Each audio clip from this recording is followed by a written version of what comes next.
Guten Tag, meine Damen und Herren, hier geht es um Autismus und heute um das Thema Masken tragen.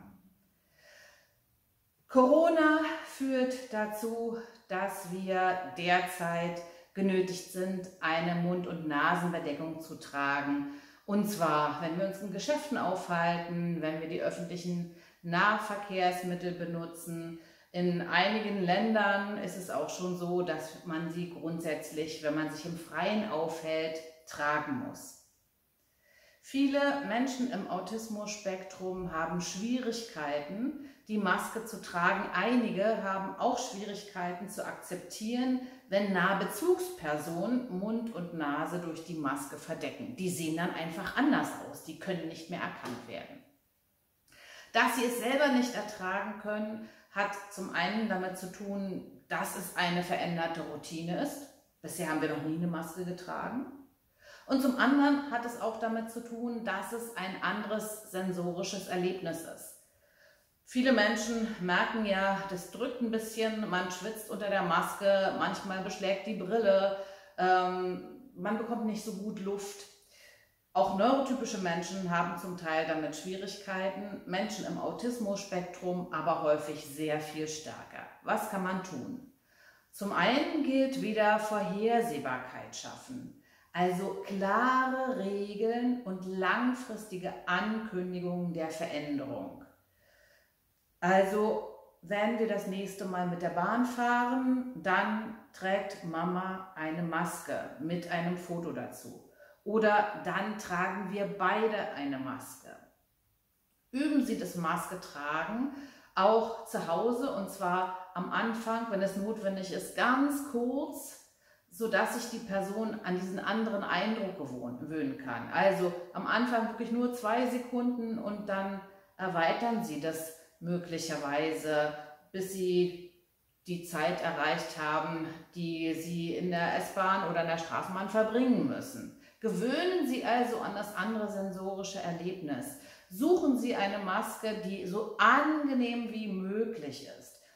Wir wissen also, Stoffmasken machen andere sensorische Erlebnisse als Papiermasken und auch bei den Papiermasken gibt es ganz unterschiedliche. Experimentieren Sie ein bisschen, wenn der Mensch im Autismus-Spektrum ein Entwicklungsalter hat, bei dem er mitentscheiden kann. Natürlich, dann beziehen Sie ihn ein oder beobachten Sie seine Reaktion auf das Tragen der Maske.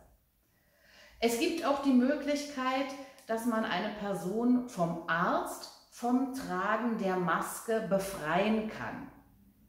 Allerdings bleibt dann die Frage, wie gehe ich mit meinen Mitmenschen um? Es steht ja bei einer Person im Autismus-Spektrum nicht auf der Stirn, Achtung, ich habe Schwierigkeiten mit der Maske, deshalb hat der Arzt gesagt, ich muss sie nicht tragen.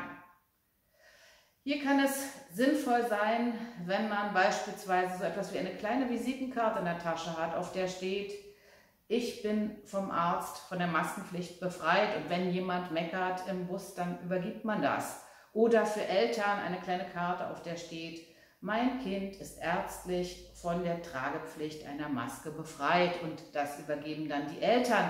Man möchte ja nicht in Anwesenheit des Kindes immer sagen, entschuldigen Sie bitte, mein Kind hat eine Behinderung und deshalb muss es nicht die Maske tragen.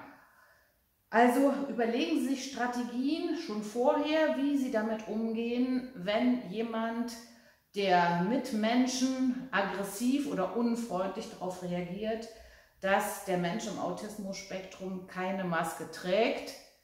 Dieser Person muss man einfach auch zugute halten, dass sie ja nicht wissen kann, dass dieses Kind, dieser Jugendliche, der Erwachsene im Autismus-Spektrum ist und deshalb besondere Schwierigkeiten mit der Maske hat. Also, es bleibt als erstes eine gute Vorbereitung der Person. Wann musst du die Maske tragen? Wann darfst du sie wieder absetzen?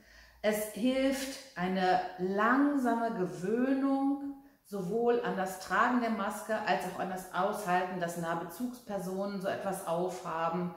Wir sollten unbedingt versuchen herauszufinden, welche Maske die angenehmste ist und am wenigsten beeinträchtigend wirkt. Ansonsten bleibt uns nur zu hoffen, dass wir bald keine Maske mehr brauchen, weil es einfach nicht mehr notwendig ist Und selbstverständlich gibt es auch Menschen im Autismus-Spektrum, die die Maske genauso gut aushalten wie viele andere Menschen, denn sie wissen ja, nichts ist unmöglich. Autismus.